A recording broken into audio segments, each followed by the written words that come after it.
Welcome back, everybody. If you're new, my name is Nicholas, and this is Investing Against the Grain. In today's episode, does Tesla have an Apple problem? Apple today had their worldwide developer conference, and they unveiled-ish, kind of, their new Apple car. So, let's take a look at this and see whether or not Tesla has a problem, and or do the other OEMs actually have a problem. Before we get into it, do me a favor, hit the like button, hit the subscribe button, ring that bell. If you want, you can support the channel by finding my link down below for our Patreon and signing up there. All right, with that said, let's get into it.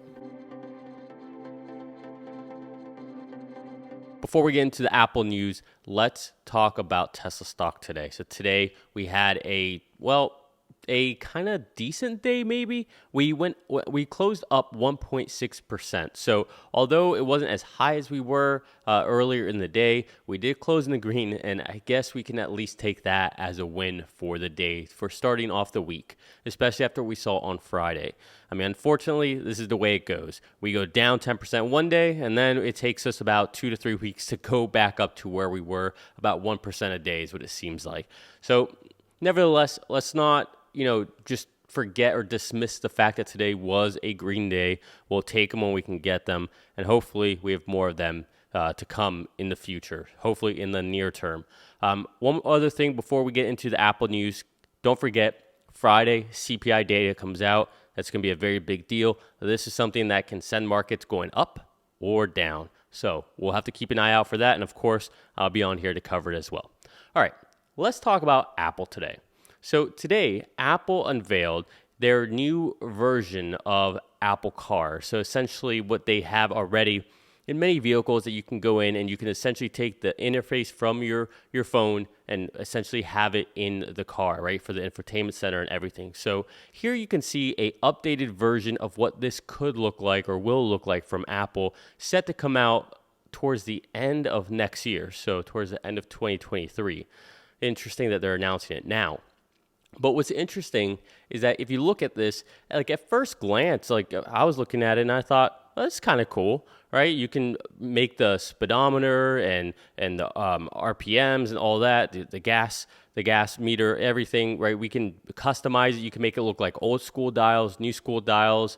You can have it in graphs. You can control, the radio, just all basic stuff that you would want to control in a car. But the idea is that now Apple can plug into everything within the car, kind of. All right, the way they kind of implied it. It was as if they were trying to sound like they can do the same stuff that Tesla does with their interface, which isn't quite true.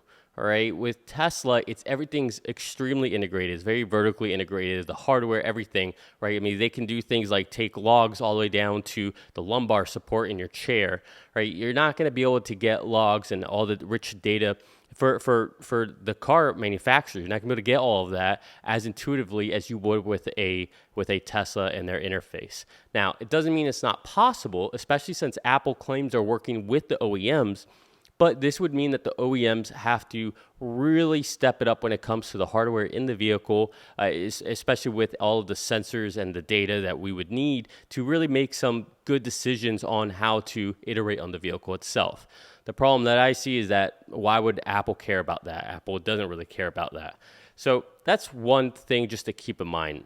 Now, then we saw this tweet from Gene Munster. And this was essentially a quote from the actual event saying CarPlay, is what they're calling it, is available in 98% of new cars in the U.S. Automakers get it. They need CarPlay to sell cars. Now, this is where I find all the red flags. Tesla does not have an Apple problem. OEMs have an Apple problem because this is going to be a Trojan horse for Apple to get into these OEMs, to have them use Apple as their user interface. And what does that mean? Well, that means that all of these OEMs are going to lose a big profit center, all right? And not only that, but they're also going to be essentially paying a third party for their interface. And then on top of that, what happens when you have one company doing the interface, another company doing the hardware, and then another company, which is the OEMs, who are actually just assembling all the hardware together? Then what? Then you just have more and more expensive vehicles or lowering of gross margins. And this is already the Achilles heels excuse me, the Achilles heels of all of these OEMs is the fact that they are laden with all of these third-party fees. Now, even if Apple were to give this up for free, right? Even if Apple were to say, hey, you can just have this. We just want the platform. We want you to build the hardware or the phones, if you will. You build the cars, we'll be the software. Well, even if that's the case, then the OEMs still miss out on the opportunity for the user experience, still miss out on any type of future potential profits that can come from having a connected vehicle, right? This I think spells doom for a lot of these OEMs should they decide to go with this. And according to this, 98% of new cars in the US automakers will get it. So we'll see what happens here. Now, part of the event I was watching, it's like a 3-minute commercial for it. We can see here, this was a list of the car companies that are already part of CarPlay. So you can see things from Land Rover to Lincoln, Volvo, Ford, which is weird because Ford and Lincoln are the same thing, Acura, Jaguar, Nissan, Mercedes, right? So you see a lot of big names here, but notably, you don't see GM, you don't see Toyota, you don't see Volkswagen. So it's interesting, I would say, that some of these names aren't on here. Now, it could just be that this screen that they're showing can only take so many automakers on it, so they just left them out. But I find it hard to believe you would leave Volkswagen, GM out of this. Now, to me, this says that Volkswagen and GM are essentially saying, no, we're not stupid. We know what you're trying to do, Apple, and you're not taking this over. After all, we have seen what Apple's been able to do with their App Store, with their platform, with their OS. That's where the real profit center is. That's where the company really makes the money. And unfortunately, a lot of these OEMs, they're not going to understand this. They're going to miss the bigger picture, that the vehicle is just the delivery for the software. Whoever controls the software actually has the real value within the vehicle. So Tesla holds the entire value up and down the stack. Now, another reason why I don't think this is a problem for Tesla, and this is a problem, once again, for Apple and the OEMs, is the following. So here's a tweet from Homars. He says, 2024 Hyundai driver, wow, my new car supports an Apple-designed speedometer. That's great. A 2024 Tesla FSD user, why do you need to look at your speedometer? Right? Essentially, the implication here is that, cool, you can have a new color for your speedometer because you have this Apple user interface. Great. Meanwhile, a Tesla FSD user isn't paying attention to the speedometer. They're just in their car going from point A to point B because the vehicle is taking them there, right? That's the type of stuff that Apple's just not going to have. That's the type of stuff the OEMs are not going to have. So this whole idea that Apple is going to overtake Tesla is just kind of comical. And sure, all these other OEMs, I can understand why they might want to use CarPlay, especially for their internal combustion engine vehicles, because, well, they need something to make people excited about them.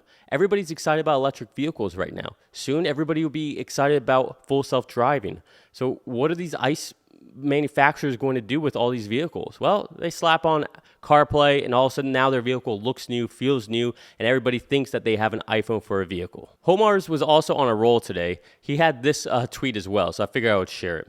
Software-controlled air vents, FSD visualization. These are features you can't add if you're seduced into letting Apple do your in-car user interface.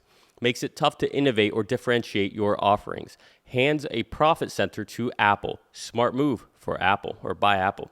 Now, let's break this down a little bit. So he's talking about software-controlled air vents. So as you know, or if you don't know, in a Tesla, you just, within your LCD screen, all you're going to do is click on the air vents, and you're just going to choose how it hits you.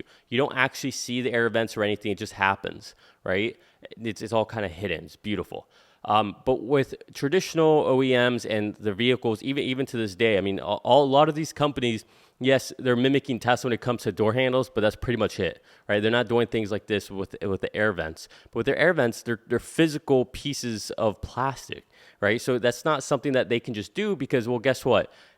Apple is going to be limited based on whatever the suppliers have or whatever the hardware that they're working with. So that's one thing. Now, the other part is this FSD notion, right? Just like I mentioned before. The idea that Apple can somehow replicate anything even close to what FSD is laughable, right? First of all, they would need crazy amounts of data. They would need all the hardware within the vehicles, and then you'd have to have all the compute, the full self-driving computer. I mean, there's just so much, and then on top of that, right, you just have to hope that you can go down the right path. Right? Tesla had to go through a couple of rewrites just to get to where they are now. And so it's not like this is just going to happen overnight for Apple. And even then, they would have to have some severe partnerships to get anywhere near where Tesla is with all these OEMs. So let's just take a step back real quick. Arguably one of the most beneficial efficiencies and advantages that Tesla has is that they control the software and the hardware. And so what that means is whenever they want to make a change, right, any kind of, call it a change order or a change in design, right, Tesla can go ahead and implement it right away. In a situation like this, when you allow a third party, whether it's Apple or anyone else, you allow them to control the software in your vehicle, you're going to have to go through painstaking amounts of time in order to change things and test it and have it come back, and then you test and you send it back. No, I'm still having these errors. It's all just back and forth. Whereas with Tesla, no, it's all done under the same building. They test everything once, they get it done, whether it's from a software perspective or a hardware. This notion that hardware and software aren't better when they're purpose-built together, well, that's kind of a mistake, all right? Yes, the physical nature of it is important with regards to all these OEMs and trying to get to electrification, all that, and they should focus on that, sure, but you can't dismiss the software because at the end of the day, the software is what's going to run everything, and the software blending and meshing with the hardware is what creates this seamless experience. It's why the iPhone is so successful, is because it's a merriment of beautiful hardware meets beautiful software. And that is the differentiator for Apple when it comes to cell phones. However, that's not the approach they're going with now. Now they're attempting to go with the approach of an Android, where essentially they just put their software on any vehicle that will allow them to put it on. And sure, again, for some people, for maybe someone's grandmother or something who doesn't really care about new technology or anything, maybe she likes to change the dial of the speedometer, yeah, that's fine. But at the end of the day, while you're sitting there playing with the colors of your speedometer, we're all going to be using full self-driving to get from point A to point B. So to me, this is a big, big failure for any OEMs who decide to actually leverage this. Either one, it's going to keep them from innovating where they need to innovate, and it's just going to be a Band-Aid in the short term. Two, perhaps this is bad for Apple because perhaps these OEMs realize that this is a very, very profitable platform that they have, meaning the vehicle, and they wake up to the fact that this is not going to benefit them and it's actually going to cost them a huge profit center. Three, the bigger problem that I see with all of this is that this is yet again going to keep anyone from trying to compete with Tesla. All right, we're going to have yet again another segment of companies that are sitting there bifurcating between software and hardware, thinking they can outsource everything. And here's Tesla left to go alone again without any competition. Sure, you got Cruise and you got GM, but where are they? What's GM doing? They're not selling any electric vehicles. In fact, they just cut the price of the Chevy Bolt. How are you cutting the price of the Bolt in this time when nobody can get electric vehicles? To me, that says that they have a supply issue. So yes, Cruise is doing well, but that's pretty much about it when it comes to GM. And Cruise isn't even really part of GM, right? GM owns a portion of them. You look at Ford. I thought Ford was doing all the right things. Jim Farley, I thought he was saying all the right things and is on the right path. But then I see Ford up on this list, and it's, it almost looks like Jim Farley doesn't understand the significance of the software. Hopefully, this is just hey, customers, if you want it, pay for it, you can have it. But we're also still going to work on our stuff on our software. Hopefully, that's where they're headed towards. But at the same time, Blue's Cruise, whatever you want to call it. That's kind of a joke at this point. It's more of a gimmick product than anything, right? We're all just going to sit here and clap our hands and drive the 2 miles, 10 miles of road that we can on the highway, as long as there's no sharp curve. I don't know if you guys remember that Sandy Monroe video. And then you look at Volkswagen. Volkswagen, not on this list. Volkswagen understands what's going on. Volkswagen is actually selling electric vehicles, and Volkswagen is taking software seriously and manufacturing seriously. So watch out, everybody. Volkswagen is no joke. And then you can see the up-and-coming companies, right? The Lucids and the Rivians, and sure, they look cool. They're exciting. There's a lot of potential there. but they still have to go through ramp hell. They have not ramped yet. They still have a lot of inefficiencies, and they still have to prove themselves in the market. So once again, it seems like there's no real competition for Tesla, unfortunately. And I want competition for Tesla because if Tesla has competition, that means that they're going to get better. It's going to force them to innovate faster, force them to act with a sense of urgency because there's competition. Competition breeds excellence at the end of the day. All right, we're going to leave it there. Those are my thoughts with regards to this Apple and Tesla news. I think Apple, honestly, I think this is nothing burger. I think this is just yet again another release of Apple CarPlay, which, you know, we'll see where this goes, but it'll be at the end of 2023 when it comes out. And by then, odds are we're going to have full self-driving already with some robo-taxis. And everybody's going to forget about this whole Apple event, or at least that's my hope. All right. Again, we're going to leave it there. I hope you enjoyed this video. Do me a favor, hit the like button, hit the subscribe button, or ring that bell. I love you all. Peace.